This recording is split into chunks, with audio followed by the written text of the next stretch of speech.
Hello, hello, sweet honeybees. Welcome back to the Electric Honey Pot, where energy is the nectar of life. My name is Autumn, and I am so very grateful that you are on my channel, giving it a chance, giving me a chance. I understand how valuable your time and your energy are as resources, and I am so very grateful that you are spending them with me. I want to give a special thank you to all of my brand new subscribers as well as my previous subscribers. Just as the honeybee hive, success is built collectively, and it really means a lot to me that you support me, you believe in me, and you're helping with the growth of my project and the amplification of my voice. I really could not be doing it without your help, and I just want you to know how grateful I am. Every like, comment, share, subscribe helps me along my own personal journey, and the more that I grow, the more that I get to give back to the community that I'm trying to create through the Electric Honey Pot project. In my last video, I discussed how children are being programmed into consumerism through concepts such as Santa Claus and religious manipulation. This episode is going to be a bit of a continuation of the previous topic, except I'm going to focus a little more heavily on the religious side of things. This episode is inspired by a conversation that I overheard taking place at my family's Christmas Eve dinner just a few hours after I recorded my Christmas video. If you have not yet seen my Christmas video or listened to the podcast episode, I will link it down in the description box of this video. This conversation took place between three teachers, a homeschooling teacher, a private school teacher, and a public school teacher on the topic of evolution and the biblical creation stories. It was triggered by the public school teacher complaining about how she is teaching science and the requirements of her to teach that class what she is required to teach. She stated that she's just trying to get through it and that she teaches the children that this is what some people think.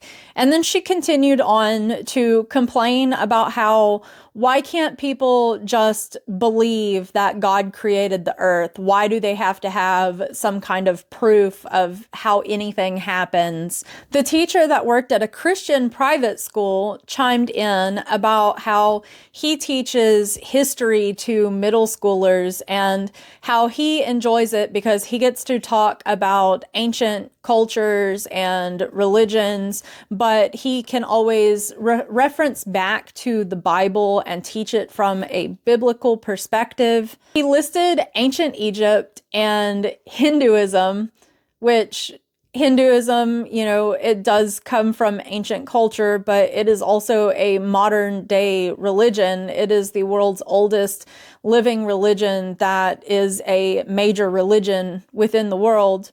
Ultimately, they were talking about the indoctrination of children into their religious beliefs and determining the education that children receive based upon their religious beliefs, rather than encouraging children to explore and have curiosity. What these holier-than-thou religious types don't seem to understand about their own religion is that the stories found within their beliefs and their beliefs are not original, and they are found within multiple different cultures, belief systems around the world.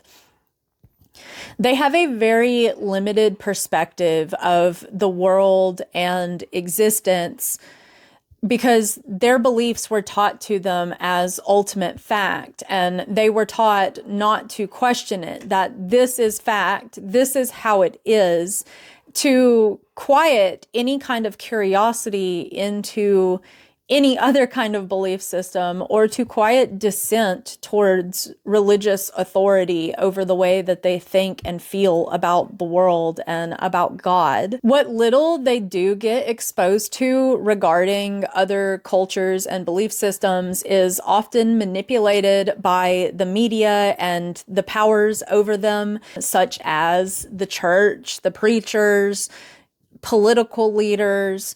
What little is allowed to be taught is also referred back to the very text that is used to program them into these beliefs. So ultimately, there is no real education taking place. The way this indoctrination works is to make people afraid to explore other topics because other topics are viewed as blasphemous against God, and you're being led astray if you do explore other different perspectives. I remember when I was in college, back when I was 18 years old, I took this world religions philosophy course, and we covered the major world religions. We had to choose a specific religion to write a paper on, and that would be our semester exam for the class. I personally chose Hinduism intuitively before I really understood anything about it. And I was one of a handful of people in a very large class of over 30 students that chose a religion other than Christianity or Judaism. There was only like 2 other people or so that chose Buddhism, and then there was like 1 person that chose Islam, and everybody else chose either Judaism or Christianity because those were the topics that they knew that were already in line with their beliefs, instead of having any kind of curiosity to explore something different. It is proof of the indoctrination that takes place within these people's psyches.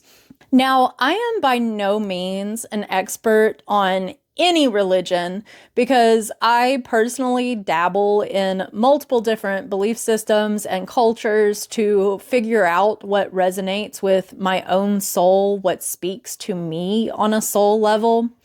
I guess you could say that I am a jack of all beliefs, but I definitely wouldn't say that I'm a master of none, because I trust my own inner guidance, my own spiritual connection above anything else.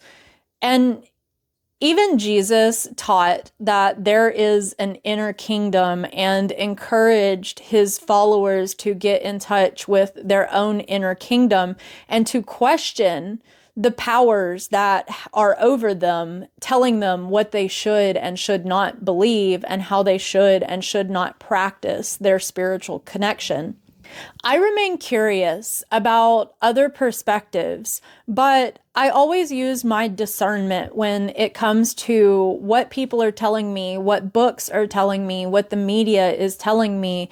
I listen to my own intuition to determine what is for me and what isn't for me. I am a free thinker. And this is something that I encourage everyone to do, because this is how you determine what the truth actually is. Think of it like Plato's allegory of the cave. There's a group of slaves that are chained inside of this dark cave. They're watching shadows dance across the walls, but they don't understand that there is a fire behind them, and the shadows that they're watching are being manipulated by these puppet masters. It's all they've ever known, so they don't question it. They think that's what reality is. Until one day, a slave escapes from the cave and steps out into the blinding light of the world outside. It's painful at first, but then they realize that there's so much more to life than what they thought there was. The same thing can be said for your religious views. If you take whatever you are taught at face value as the ultimate truth and you never explore anything else, you just put all of your focus into that one area and that one belief, then you will forever remain blind to the world of wisdom that is just waiting for you to discover it. You will never actually know the truth because you will never be able to recognize whether or not you are being deceived. You will just remain in this dark room in which you are a prisoner and you don't even realize that you're being held captive. You will forever live within an illusion, and you will never know what it is like to experience freedom within your mind, body, or spirit. Referencing their own scripture, in Ecclesiastes chapter 1, verse 9, it states, "What has been will be again. What has been done will be done again. Nothing is new under the sun." The stories found within the Bible, and yes, even the end times prophecies, carry the exact same formulas and lessons as stories that can be found in other cultures and belief systems in modern day and in ancient times. In fact, the Abrahamic religions of Judaism, Christianity, and Islam likely have their roots in the Indo-Iranian religion of Zoroastrianism. It's a monotheistic religion that's based on a single creator God, the battle between good versus evil, and the ultimate triumph of good over evil in the end. It emerged from the same Indo-Iranian Aryan group of people that Hinduism came from. This group of people split off into different areas of the world, present-day India and present-day Iran, and because of that, it branched off into two separate belief groups. For this video, I want to compare Christianity to the two cultures and belief systems that the private school teacher brought up during this conversation. It's interesting because in the book that I'm currently writing about my healing and spiritual awakening journey told from the perspective of a fictional character, I just wrote about this very subject. And while my book is not about comparing and breaking down religions, this was a very important part of my deeper spiritual awakening process. When I first came out of the metaphorical cave into the blinding light, I noticed the connections absolutely everywhere. The story of Adam and Eve can be compared to the story of Manu and Shatarupa in Hinduism. I'm sorry if I mispronounce anything. I mean no disrespect. Please correct me down in the comments below.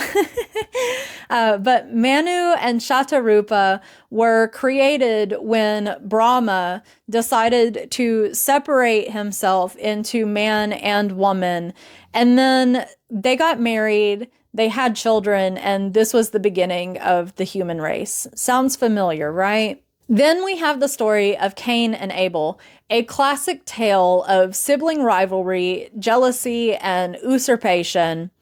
Balance is restored when a rightful heir is put into place, and then chaos is put into check with Cain being forced to wander as a fugitive with no one being able to hurt him. He is forced to do this until he dies.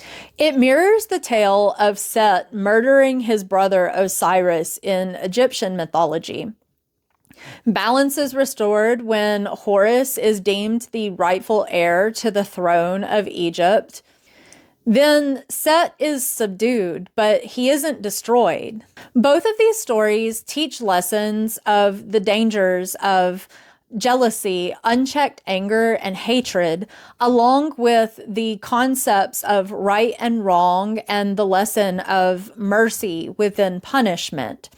It also points out the need to have chaos in the world, but to keep chaos in check to maintain balance. And these stories are not unique to these religions and cultures either. It's also really similar to the Roman story of Romulus and Remus, and there are others out there as well if you just do some digging. Even the end time prophecies of the biblical revelations and the prophecy of the end of the Kali Yuga period in Hinduism share uncanny similarities.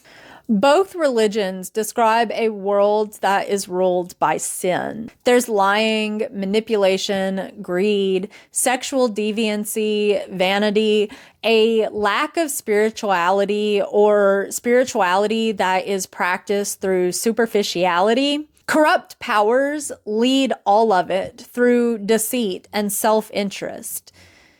If you ask me, it sounds a lot like the current world that we are living in. You can't deny it. If you do, ignorance is bliss, I guess. Both religions also speak of a divine savior coming to restore righteousness to the planet. In Hinduism, you have the 10th, I believe, reincarnation of Vishnu Kalki, and then in Christianity you have Jesus Christ the Messiah. But even the stories of these two divine beings return to restore balance to the world, they're both described as arriving on a white horse, wielding a sword to cut through the wickedness and restore righteousness to the planet. When there are so many common themes shared within the stories and belief systems of multiple different cultures and religions, how can any group of human beings say that their beliefs are the ultimate truth of God? How do we know? Even science has become a bit of a modern times religion in its own right. The things that we learn from science we deem as fact, and then the followers of science will use all of that to discredit anybody else who has a spiritual perspective on things that cannot be explained. It's just another way to tout superiority over other human beings and their perspectives, the exact same way that traditional religions do. I don't even think the devout followers of science realize that they worship the material world and that the material world is their God. Science even shares similar stories and beliefs to traditional religions and spiritual cultures. Science believes that all life came from the water, while multiple different traditional spiritual belief systems speak of life coming from primordial waters. Science says there was nothing, and then there was the Big Bang. In simulations, the sound of the Big Bang is this deep humming, like a bass-like vibration. And when you look to Vedic traditions within Hinduism, you'll notice that we are born out of darkness to light with the vibration of sound. Om, the sound of the universe being born, the Big Bang. If you were to ask me, it really seems like the truth lies somewhere in the middle of all of these different belief systems and perspectives and even scientific understanding. Maybe it's because everything is God. You, me, them, the sky, the grass, the trees, the birds, the rocks, the fish. You get it. What if this is what it means to be omnipotent, omnipresent, and omniscient? God is in everything because God is everything. To me, the goal of our existence and our evolution has become quite clear. It is a balancing act between the intellectual, material worlds and the natural, creative, spiritual worlds. It's about cultivating a sense of creativity about the mysteries of the world, and then continuing to believe that magic and miracles still exist even when we learn how to explain them. We have created a lot of bad in this world, but we have also created a lot of good too.